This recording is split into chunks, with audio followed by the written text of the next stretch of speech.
So we want to start talking about doing some operations with these polynomials. And the first thing we're going to be doing is just adding polynomials.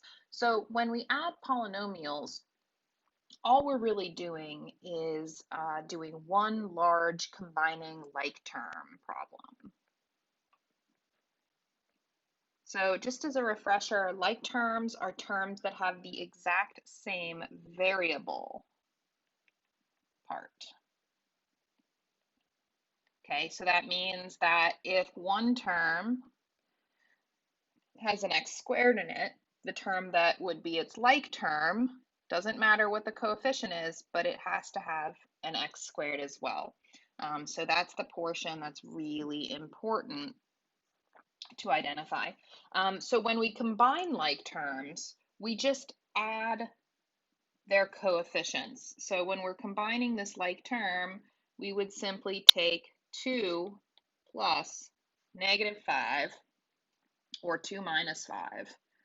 And then the variable part's going to stay the same. So that would be -3x squared if we were to combine those terms. Okay, so when we're adding polynomials, we want to go ahead and identify our like terms, combine them, right, using addition, which is the operation that we have in the center there. And then our final answer, we want to make sure it is in standard form. So I like to do this kind of while I'm adding anyway, but we can work it out later. So first problem we're going to take a look at here. My first like term is going to be the x squared terms. So I have a 2x squared and a 6x squared. So I would add 2 plus 6 to get 8x squared. Next up, we have some linear x terms. So a 4x plus a 9x. So that is we're going to have plus 13x. And then next up, we have 8 plus -3, which would give us a positive 5. So we just want to double check that this is in standard form. So we want to think about our degrees. So this is a second degree term, first degree term, 0 degree term. So we did go from highest to lowest. We're in standard form. So that would be our final answer. So let's just do a couple more of these just to get a hang of it. All right, so up first here, I have a cubic. If I look at my second polynomial, I don't have any cubics, so I can't combine it to anything. It just stays the same, x cubed. And then I'm actually going to work with this problem so that I end in standard form, so I make sure. So if that was a third degree, I'm going to look for any second degrees now and combine them if I need to. So there's only one second degree, so I'm not going to do anything. I'm just going to pull it down just as it is, so we're not combining it with anything. It's staying the same. So that was second, so let's go to first. So we have a 5x plus a -8x. So 5 plus -8 is -3. So we're going to say minus 3x. And then last, -6 plus 10 gives us a positive 4. We can say plus 4. And now we should be in standard form. So going from an exponent of 3, 2, 1, then 0. All right, this last one is a little bit different. And we're looking at having multiple terms now, or multiple variables in a term. Okay, so first up, I have something with an x squared times y. So I want to look for another term with x squared times y, and there is one in that second polynomial. This works the same. The variable part's going to stay the same. We're just adding the coefficients. So 2 plus 5 is 7x squared y. And that's a third degree term, right? 2 plus 1 gives us 3, so third degree term. So let's see if we can find another third degree term. And we can, and that's 3xy squared. That's the only term of its kind, so we're just going to pull that down. So plus 3xy squared. So now we have all of our third degree terms. Let's look for our second degree terms. All right, we have a 3xy and a -2xy. 3 plus -2 is just 1. So we're going to write plus xy. Remember, we don't write that coefficient of 1. It's just kind of assumed to be there, and we just let it be assumed. All right, and then last but not least, we have our constant -9 or -9, and we don't have any like terms to combine. So that would be adding polynomials. So what else can we do with this? Well, we can say, given a problem, we can find a missing term. Okay, so here we're given a polynomial addition problem, and we're told that we're told our answer. Okay, and we want to find two things in here. We want to find k. Let me draw that a little bit differently. So we want to find k, and we want to find n. Those are our missing values, our missing coefficients here. All right, so we're going to do this by pulling these terms out. So I'm going to start with finding k. So k is attached to a linear, it's part of a linear x term, right? It's k times x. So I'm going to go ahead and find all the other x terms in here. So I have a -6x and then a -2x. And I'm going to pull those out and write just those as part of an equation. So I have kx minus 6x equals -2x.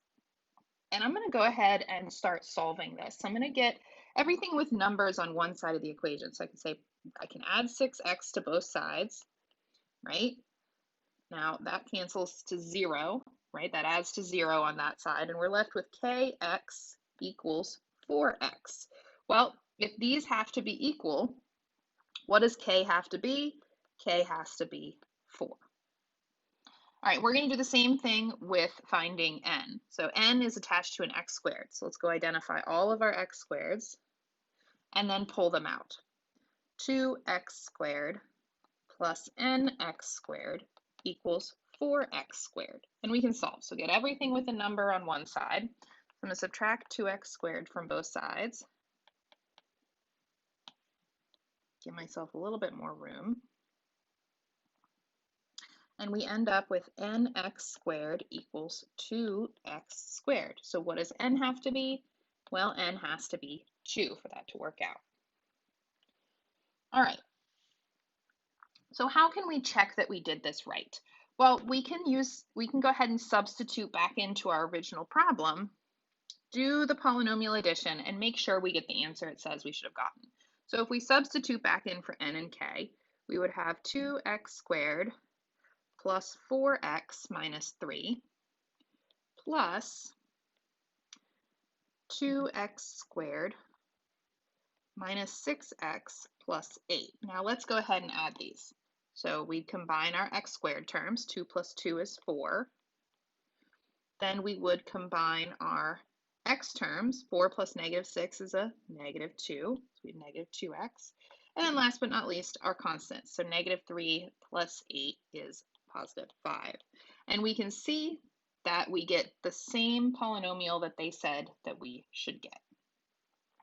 All right, let's try the next one. All right, so I'm just going to go ahead and erase this because I ran out of room a little bit there.